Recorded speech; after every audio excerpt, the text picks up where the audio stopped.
All right, in this explainer, we're going to zero in on one single, really powerful and honestly kind of counterintuitive rule from one of the most talked about books on strategy out there.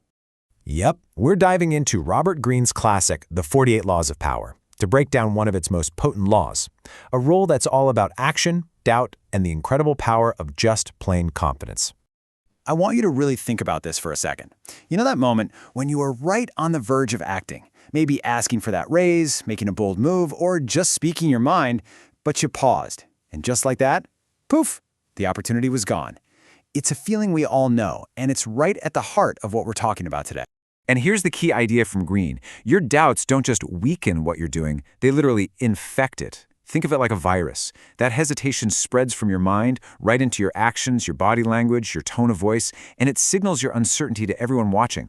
Which brings us to what Greene calls the true enemy of getting things done.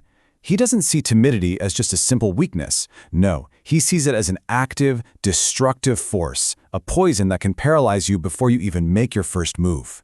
So let's be super clear about what we mean here. Timidity isn't just about being quiet. It's a state of mind that actively works against you. It creates this awful self-fulfilling prophecy. You lack confidence, so you act hesitantly, which then makes other people lose confidence in you, which just proves your original doubts right. It's a really vicious cycle. So, if timidity is the poison, what's the antidote? Well, according to the book, it's Law 28. And it's not about being cautious or finding some middle ground. The advice is radical and direct. Enter with boldness. This is the core of it right here. The key insight is that being timid isn't just ineffective, it's actually dangerous. The law argues it's way better, and maybe even safer, to go into any situation with boldness. Once you're in the game, any doubt you show becomes a major liability. Okay, but why does this work? Why does being bold have such a huge impact on how things turn out? Well, it all comes down to the psychology of how we perceive each other. This chart just lays out that psychological split perfectly. When you act timidly, you make everyone else feel awkward. You're basically putting your own doubts on display, which makes others question if you know what you're doing. It can even make you a target. Boldness, though, does the opposite. It acts like a powerful spotlight, so bright that it hides the minor flaws. A confident move inspires other people to believe in you, and it just steamrolls right over any potential second guessing. This pretty much sums up the social reality of it all. I mean, think about it. In history, in movies, even in your own life, we're drawn to people who act with conviction. Timidity, even if it comes from a good place, is rarely something we celebrate. Boldness gets noticed. Boldness gets remembered. Now we get to what is, for me, the most fascinating and mind-bending part of this law. What happens when your bold move is actually a mistake?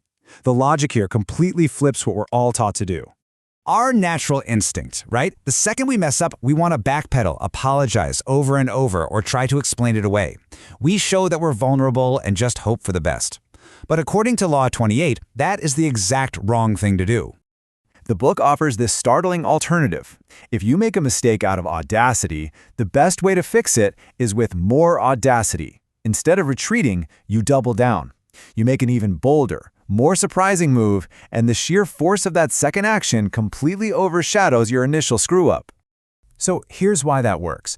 People's perception is shaped by the end result. If your follow-up is strong enough, people will actually go back and reinterpret your first mistake. They won't see it as a blunder anymore. They'll see it as some kind of clever feint, a calculated part of your strategy that they just didn't get at first. You're basically rewriting history in real time. So let's bring it all home. What are the core principles we can take away from Law 28? How do we actually apply this kind of strategic thinking? Okay, let's recap. First, that gap you create by hesitating is often way more damaging than just making a mistake would have been.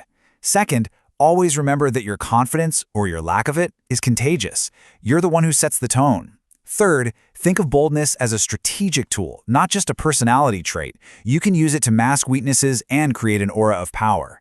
And finally, the most practical point, do all your doubting before you act. Once you've decided on a path, you commit 100%. And that leaves us with one final thought to take with you. This isn't just about big, grand strategies. It applies to all those small, everyday moments. So, as you go from here, just ask yourself this question. Seriously, thinking about that might be the first step to actually applying Law 28 the next time it really matters.